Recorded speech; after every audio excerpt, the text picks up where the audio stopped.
For the last few years, I've had 2 raised garden beds in this area of my yard, and this year I built a third. I decided to try and construct a simple drip irrigation system out of PVC pipe. I've seen several examples of this sort of system, and it seems straightforward enough.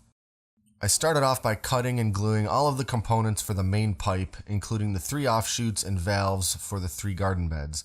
I used 3/4 inch pipe and fittings. By including a main valve near the water source and a separate valve for each offshoot, I figured I could fine-tune the pressure at each bed for optimal sprinkling. Since these beds run along this wooden fence, I figured the fence would make a good surface on which to mount the main pipe. Rather than trying to bury it or have it running over top of my lawn, this made the most sense to me. I wanted to feed this system with an ordinary garden hose, so I attached a standard female garden hose fitting to the pipe nearest my water spigot. At a later time, I may incorporate rain barrels and a solar pump into this setup so I don't have to use municipal tap water to water these beds, but for now, it's just going to be fed from the nearby tap on the house. Because different vegetables call for different configurations in the bed, I used 2 different patterns for the pipes that would serve as the sprinklers. For something like tomatoes, where there will be only 3 large plants in the bed, I wanted to have sprinklers that would extend in between them. For other vegetables such as potatoes or onions, I would be planting 2 long rows, so I wanted sprinklers that would run entirely down the middle of the bed. While all of the components up to the beds are glued in place, I did not bother gluing anything past the valves. Because the pressure would be much lower at this point, I'm not too worried about the pressure blasting my pipes out of place for not being glued. I prefer keeping the parts that run over the bed unglued for 2 reasons. So I can get them out of the way while I'm tilling, planting, or otherwise working in the beds, and so I can rearrange the configuration from one bed to the next if I need to in the future. Next, I drilled 3/16 inch holes every 2 inches on either side of the sprinkler pipes. I reattached these pipes and gave it a test. I was disappointed to see that there was not nearly enough pressure to properly feed all of the sprinklers. Bed number 3 had almost enough pressure, but beds 1 and 2 didn't even have enough to come close to sufficiently watering the bed.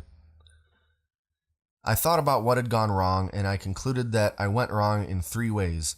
The 3/4 inch pipes I used were too wide, I drilled the sprinkler holes too big, and I drilled them too close together, resulting in way too many holes. So as to not scrap this entire thing, I thought about how I could revise the design. I kept the main 3/4 inch pipe that was mounted to the fence, but at each of the 3 offshoots, I cut off the 3/4 inch valve and reduced the pipe to 1/2 inch using an adapter. This meant that I needed to replace all of the pipes, valves, and fittings at each of the 3 beds. This was pretty straightforward and didn't end up adding a ton of time or cost to the project. All of these components are relatively cheap. So with the 1/2 inch pipe and fittings in place, all that was left was to drill new sprinkler holes. Rather than drilling 3/16 inch holes every 2 inches, I went with 1/16 inch holes every 6 inches. This proved to be a winning combination, and I had plenty of pressure. Way more pressure, in fact, than I needed.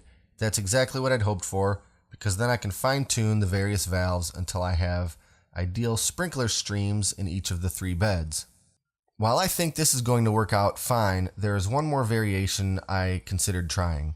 It would involve removing the sprinkler pipes and instead using a store-bought soaker hose.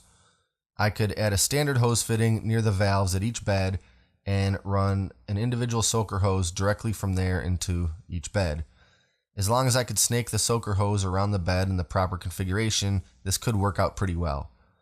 But at this point, I don't think I'll bother trying this unless the sprinklers seem to be eroding the soil or watering the beds too unevenly. Because this part of my yard slopes downward, it affects the watering of these beds anyway. Water wants to pool towards the far end of each bed, which means I may need some more fine-tuning with the sprinkler pipes. I may need to apply more water at the higher end of the bed, knowing that much of it will run down towards the lower end. I'm sure this will be a work in progress throughout the season, and hopefully by next year I'll have all the kinks worked out. So that's my DIY PVC drip irrigation system. I'll try to make an update video sometime later in the season after my vegetables have grown up a bit, and I can more properly show the system in action. Until next time, this is Great Lakes Prepping.